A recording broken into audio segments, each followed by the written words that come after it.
আমাদের দেশে শীতটা কয়দিন পরে বলুন তো? বেশিরভাগই তো আমাদের গরমের মধ্যেই দিন কাটাতে হয়। তাই আলসামি করে বসে না থেকে এই পিঠাটা মাত্র 4টি উপকরণে শুধু 10 মিনিটেই বানিয়ে নিন। খেতে কিন্তু অসাধারণ লাগে। আসসালামু আলাইকুম everyone, I am chef Ishika. Welcome to iFood channel. পিঠাটি বানানোর জন্য প্রথমে একটি মিক্সিং বলে দিয়ে দিলাম 1 কাপ আলু কুচি আর 1/2 কাপ গাজর কুচি। এবার আলু আর গাজরটাকে একসাথে খুব ভালোভাবে মিক্স করে নিব। দেখতেই পাচ্ছেন আমি আলু আর গাজরটাকে কত মিহিভাবে কুচি করে নিয়েছি। আপনারাও চেষ্টা করবেন একদম মিহিভাবে আলু আর গাজরটাকে কুচি করে নেওয়ার, এতে করে পিঠাটা বেশি সুন্দর হবে আর খেতেও ভালো লাগবে। আলু আর গাজরটা খুব ভালোভাবে মিক্স হয়ে গিয়েছে।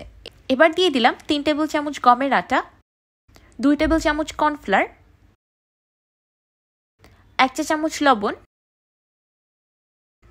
আর 1/4 চা চামচ ব্ল্যাক পেপার পাউডার। এবার হাতের সাহায্যে সবকিছু একসাথে খুব ভালোভাবে মাখিয়ে নিব।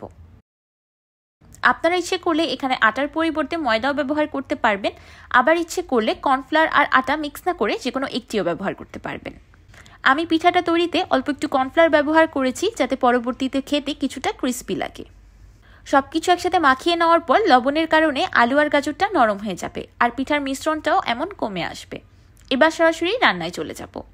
পিঠাটি তৈরি করার জন্য আমি একটি পিঠা প্যান নিয়ে নিয়েছি। এবার প্যানটাকে অয়েল দিয়ে গ্রিস করে নিলাম। এবার অল্প একটু পিঠার মিশ্রণ প্যানে দিয়ে একটি চপস্টিকের সাহায্যে মাঝখানের অংশটাকে ফাঁকা করে নিচ্ছি। আমি একইভাবে প্রত্যেকটি পিঠার খাঁচে পিঠার মিশ্রণ দিয়ে শেপ দিয়ে নিয়েছি। আপনাদের হাতের কাছে এমন কোনো পিঠা প্যান অ্যাভেলেবেল না থাকলে কোনো অসুবিধা নেই, আমি শুধু এই শেপটা দেওয়ার জন্যই এই প্যানটা ব্যবহার করেছি। আপনারা ইচ্ছে করলে এই পিঠাটা অন্য যে কোনো ফ্রাইং প্যান বা কড়াইতেও বানাতে পারবেন। এবার মাঝখানে ফাঁকা করে রাখা অংশে দিয়ে দিচ্ছি একটি করে ডিম।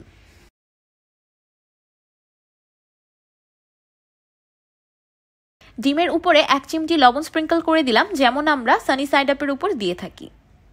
এবার উপর থেকে দিয়ে দিচ্ছি পেঁয়াজের কলি আর কালো জিরা। আপনার ইচ্ছে করলে কালো জিরাটাকে স্কিপ করতে পারেন, কিন্তু এই পিঠার সাথে আমার কাছে কালো জিরার ফ্লেভারটা খুব ভালো লাগে। এবার চুলার মিডিয়াম টু লো হিটে পিঠাগুলোকে ঢেকে কুক করে নিব 10 মিনিটের মতো। 10 মিনিট পর পিঠাগুলো পারফেক্টলি কুকড। দেখতেই পাচ্ছেন পিঠাগুলো নিজে থেকেই সাইডটা ছেড়ে দিয়েছে। এবার আমি পিঠাগুলোকে উল্টে নিব। অপর পাশটা বেশিক্ষণ কুক করার প্রয়োজন নেই, জাস্ট 2 মিনিটের মতো কুক করে নিলেই হবে। তো তৈরি হয়ে গেল ডিম্বা পিঠা। দেখলেন তো, হাতের কাছে থাকা মাত্র 4টি উপকরণে কত সহজে তৈরি করে নিলাম এত আকর্ষণীয় দেখতে একটি পিঠা। শুধু দেখতেই যে আকর্ষণীয় তা কিন্তু নয়, খেতেও কিন্তু অসাধারণ। কনকনে শীতে গরম গরম ধোয়া ওঠা এমন ডিম্বা পিঠা হলে আর কি লাগে বলেন তো? বাহিরের আলু আর গাজরের লেয়ারটা হালকা ক্রিস্পি আর ভিতরের ডিমটা একদম সফট। ঝামেলাবিহীনভাবে যে কোনো সময় এই পিঠাগুলো তৈরি করে নিতে পারবেন। যেমন স্বাস্থ্যকর তেমন সুস্বাদু।